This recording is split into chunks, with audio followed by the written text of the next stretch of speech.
I'm James Howitt. I'm the founder and brewmaster of former Future Brewing Company. So I started homebrewing in probably 2005 or 2006, and I was in school for microbiology.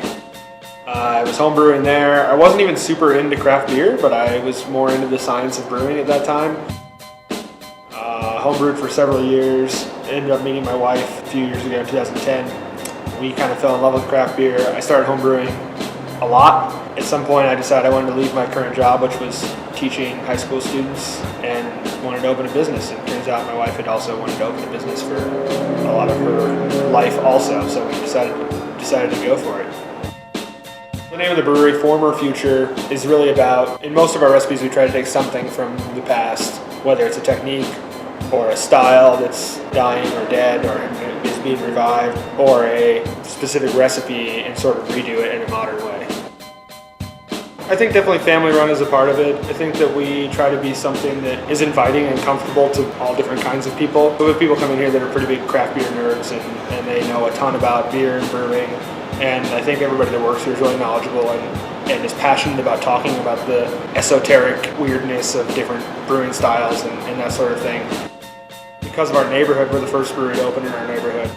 A lot of people that are now local regulars do not have a huge craft beer knowledge behind them when they come here for the first time.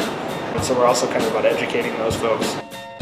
We don't necessarily have like a theme other than just broadly like past meets future, which we do with the beer, but we also like do with our decor in our tap room. Our bar top is made of airplane wings, which had a past life. We have lamps that are made of barrel hoops, obviously. And so a lot of stuff in our tap room has a former future here.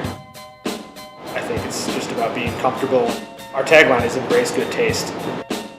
Just appreciating the finer things. It doesn't necessarily mean the most expensive things, but just appreciating good quality.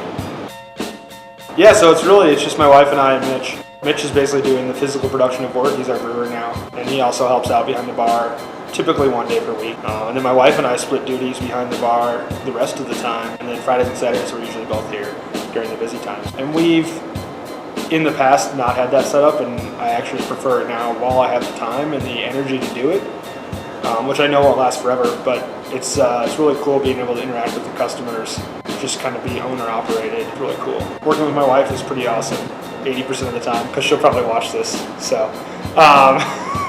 So maybe 90% of the time.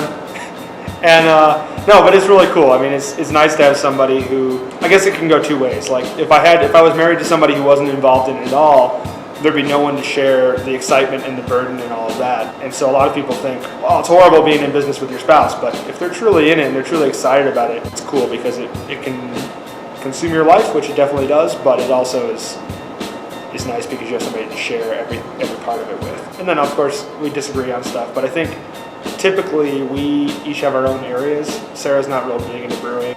She worries about marketing and worries about the experience in here for people in the tap room. And I worry kind of about more of the business and more of the brewing stuff.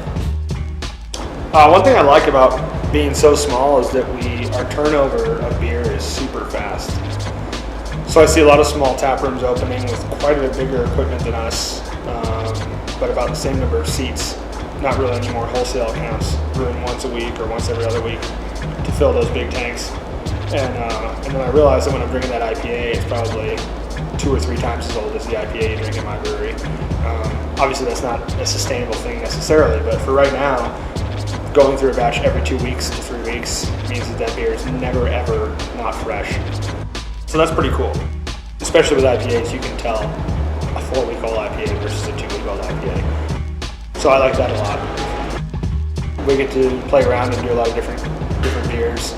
We get to meet our customers directly, face to face. If it was a lot bigger, then I'd probably just be overseeing sales and operations, and I would never get to meet the large percentage of our customers that I do. I get to see probably 90+% of them in my time working at the tap room. That's pretty neat to be able to see the people that are appreciating your product.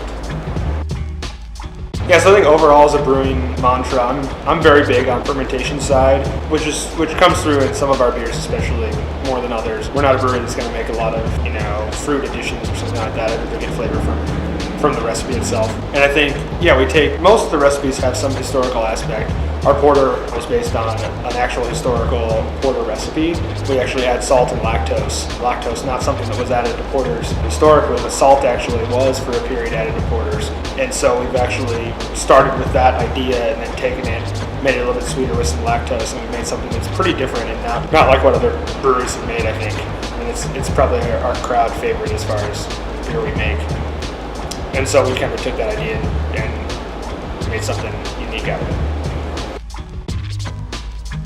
We call it Black Project Spontaneous Ales, and it's kind of been something that we've wanted to do as a subsidiary from the beginning. The reason why it's not just a former Future beer is because it doesn't necessarily follow the same model of distribution we're using. Former Future is based in our tap room. We sell all the beer that we can here in the tap room. Black Project is something that we're going to kind of cast a wider net with. We're the first brewery in Colorado to release a spontaneous ale, and so we just kind of want to get that out in bottles to more folks than we might be able to with former Futures, sort of mainline beers. So we won the medal for the Black Project, the first Black Project, which we called Flyby. We actually won the medal it was for Wild Ale, which this year was categorized as an experimental ale. But the whole idea of the category is it has to be fermented only with stuff you don't add intentionally, basically. So our method of doing that was a cool ship. Yeah, it was pretty crazy. It was the only beer we entered, because of the time we had to enter, we couldn't afford the entry cost to enter any other beers. Yeah, we were 8 months old. It was the first version of that beer we had done. Yeah, it was pretty crazy. And it was neat because we entered a category that style guidelines are essentially, is it beer that anything that anybody would call beer? And is it fermented only with essentially wild yeast and bacteria? That's really the only qualification. It can be light, dark, high alcohol, low alcohol. So it was neat, and I think we were able to get a medal in it, the only medal in the wild ale category, or subcategory I should say. It was cool because I think there's some other breweries that are notable that are doing cool ship beers that didn't take home a medal in that category, which was cool to be able to take that home ourselves. So I think our short-term plans is kind of twofold. We're going to max out the production capacity here at our space at the tap room, which will definitely produce much more beer than would ever be consumed on premises.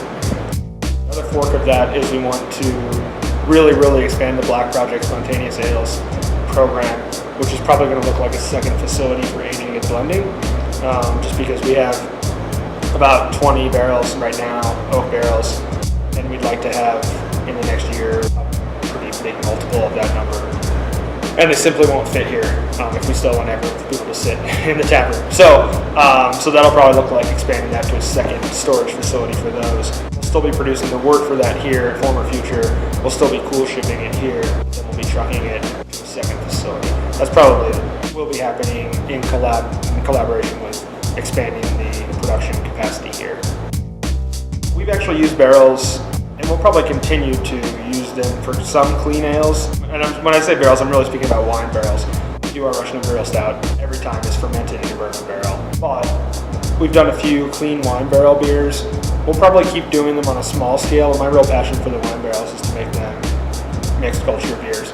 Not all of them are Black Project beers. Some of them are Former Future beers.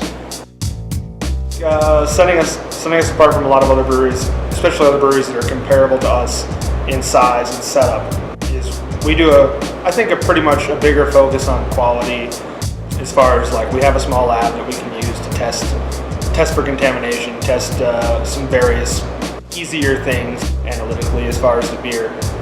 And a lot of small breweries our size aren't operating in that way. And I think we also are coming at it with a kind of a dual approach where my wife is really into the people aspect and the experience aspect, which can even happen in a bottle, having the right label and having the right appearance to it, versus myself coming at it from more of the science background and understanding the fermentation science probably as well as a lot of people that are opening small breweries. So I don't know what else I'm supposed to say.